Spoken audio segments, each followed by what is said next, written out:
determine its own means of governance, and choose the strategic alliances it wants to have. Every country's territorial integrity and sovereignty must be respected. These are the main principles, as the President of Switzerland has shown us, of international law and the post-World War II order. Mr. President, now on the first official day of the World Economic Forum Annual Meeting 2022, we convene in Davos at the most consequential geopolitical and geo-economic moment in the past decades.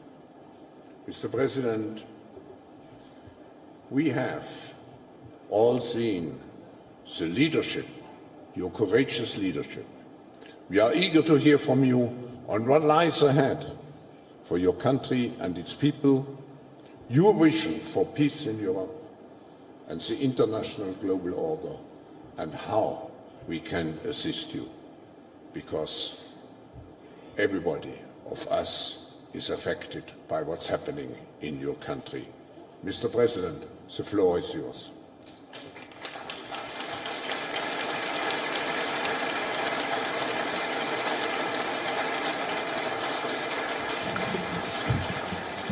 Дуже дякую. Дуже дякую для мене сьогодні. Це велика честь. It's a great honor for me. Шановний пане голово, Mr. Chairman, професор Шваб, шановний президенте Касіс, шановні пані та панове, шановні присутні. Я вдячний за цю можливість взяти участь. The opportunity to take part in the discussions at the forum.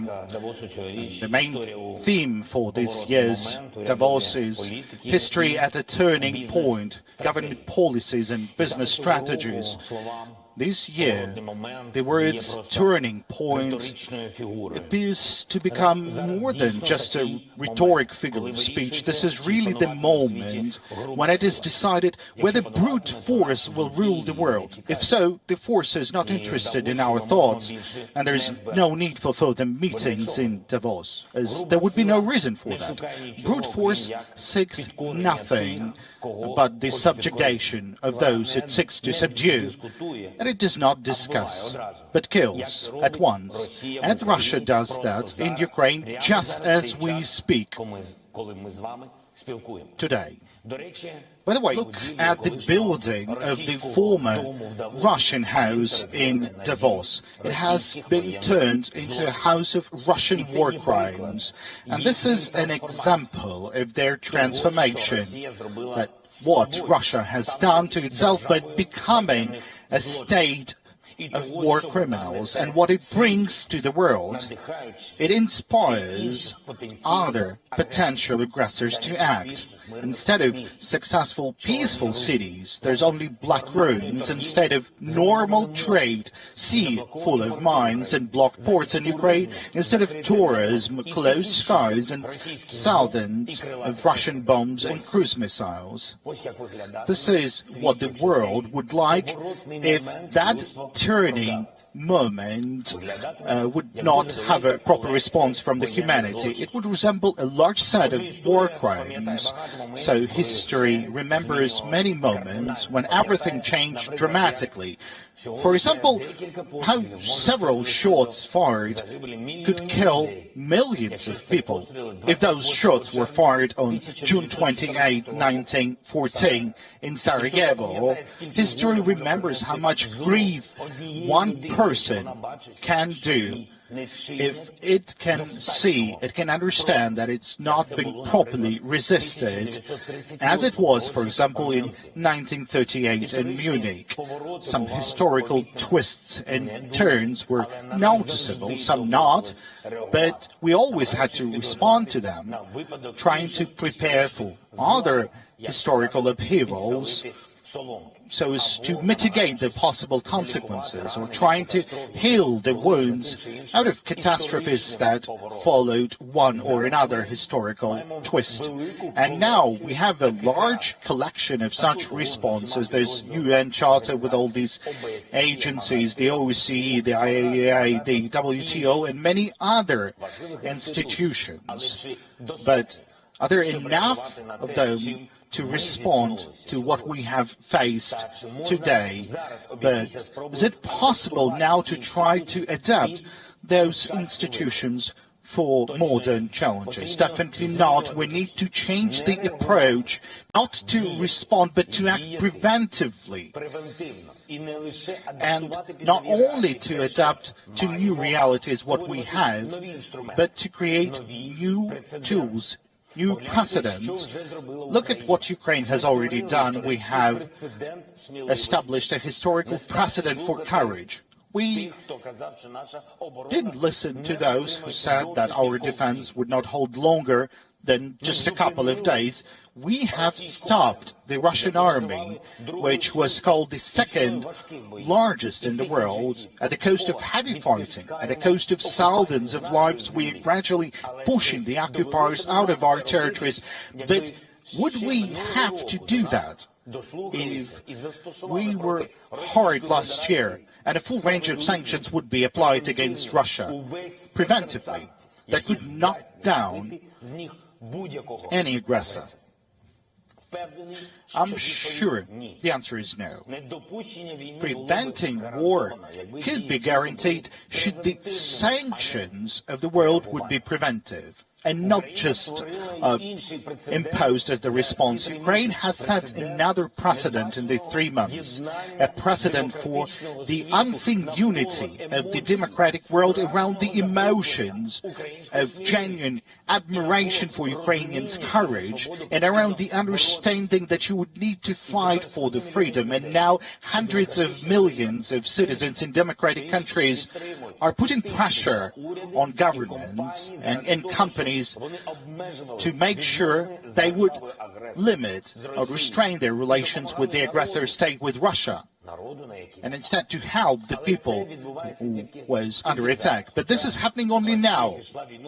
Even though Russia started its war against Ukraine back in 2014, we are grateful for this support. But if that happened back then, immediately, that unity, that pressure on governments and companies for the stake of the fight for the freedom, would Russia start this full-scale war? Would it bring all these losses upon Ukraine and upon the world? I'm sure that the answer to this question is also no.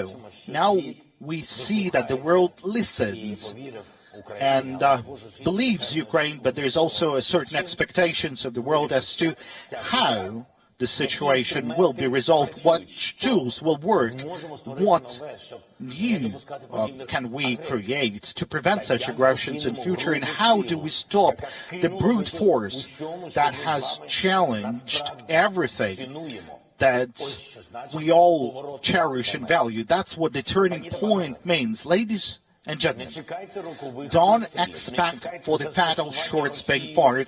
Don't expect for Russia using their special weapons, either chemical, biological, and even more so nuclear. Do not give the aggressor the impression that the world would not resist enough. Protect the freedom and regular peaceful order in the world with the maximum efforts possible. This is what the sanctions should be.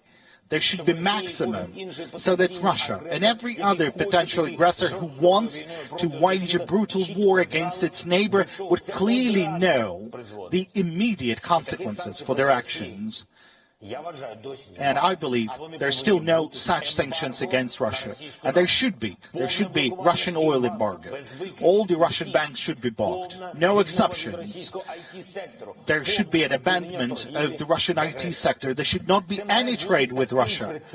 This should be a precedent for sanctions pressure that will work convincingly for the decades to come. and would support the peace.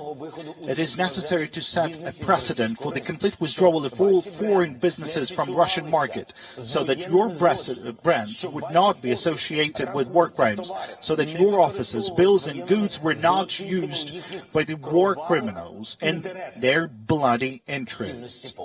Values must matter, particularly when a full-scale war begins and the global markets are becoming destabilized, because someone there is simply neglecting the values.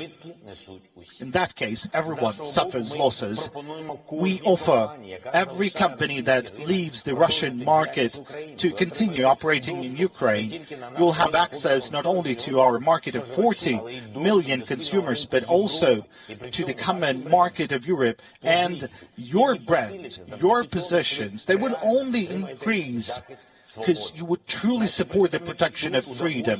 Our representatives here in Davos can inform all of you on the details of the prospects that Ukraine opens for your businesses. Ladies and gentlemen, we offer the world to set a precedent for rebuilding the country after the war, which will show everyone who dreams of destroying the life of a neighbor that the war is not working.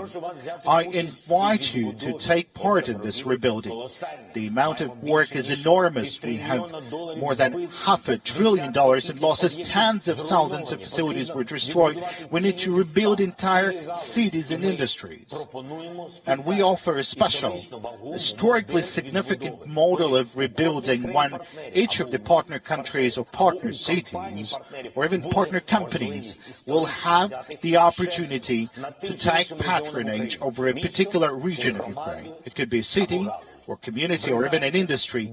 Britain, Denmark, the European Union and other leading international entities have already chosen a specific area for patronage in rebuilding. And thanks to this model of relations, the post-war rebuilding could be fast, could be efficient, and could be of high quality. And this would not only allow to attract the best specialists, architects, engineers, builders, developers, managers, and others, but it will also be the largest in Europe since the World War II. It will become the largest opportunity for an economic way forward. And I hope that at the beginning of the international conference in Lugano that was mentioned by the President Cassis, it will be held in July this year, dedicated to the post-war reconstruction of Ukraine, all of our partner countries and most of the leading companies of the world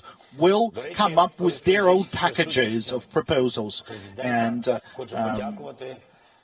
taking this opportunity, I would like to extend words of gratitude to Switzerland for organizing this conference and supporting our efforts. I would like to know the efforts of Ursula von der Leyen, particularly her proposal to establish a platform for rebuilding and reconstruction that would be managed jointly by the European Commission and Ukraine and will allow to direct the European Union resources to restore the normal life in our country. But the list of the new precedents that we need would not be complete without a few more decisions. There has to be a precedent for punishing the aggressor and for the investments in the peaceful life. The Russian assets, which are scattered in different jurisdictions, must be found. There has to be seized or frozen, and then they should be allocated to a special fund that would be used to help all those affected by the war. Of course, this is not easy, but after that, there will be definitely no motivation of every aggressor to do what Russia has done and what it continues to do. If the aggressor loses everything, then it definitely deprives him of any motivation to start the war. Let's move on. Any response to the mass famine is too late. By its definition, the famine should be stopped only preventively, when it's not yet started.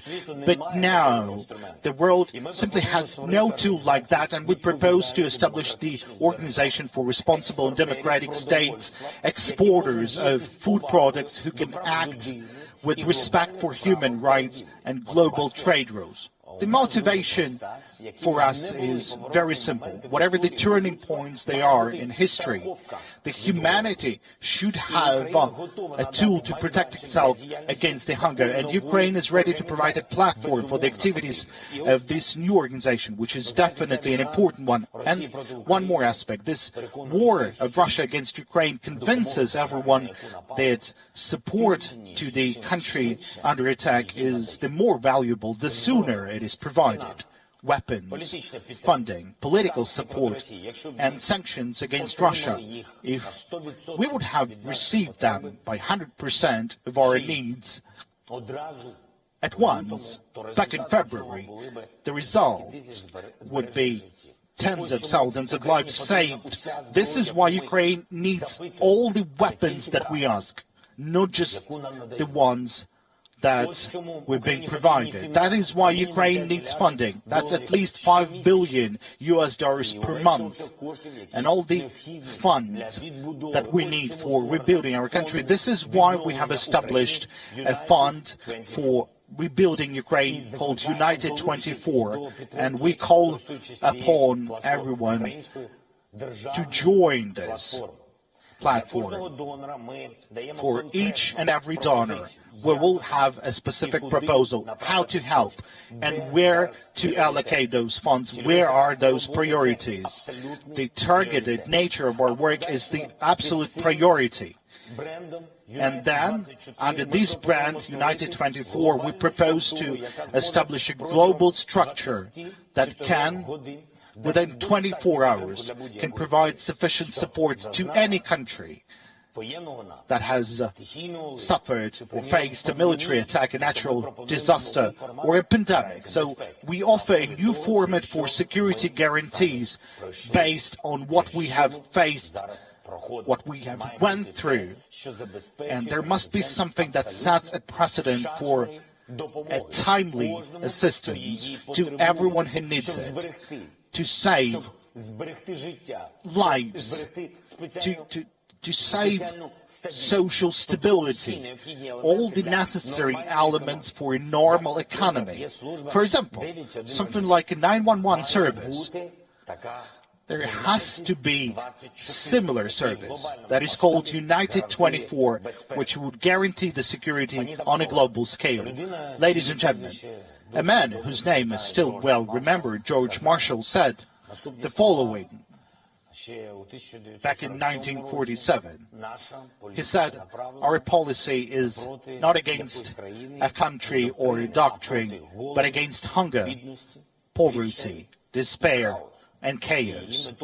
Its goal is to revive a functioning economy in the world." So that, of course, is the Ukrainian President Volodymyr Zelensky there addressing the World Economic Forum, again reiterating the demand that his nation is in urgent need for more funds and more weapons to, in fact, put up a greater resistance against the Russian onslaught. He also went on to state that this is a very difficult time for the people of Ukraine who are presently under attack.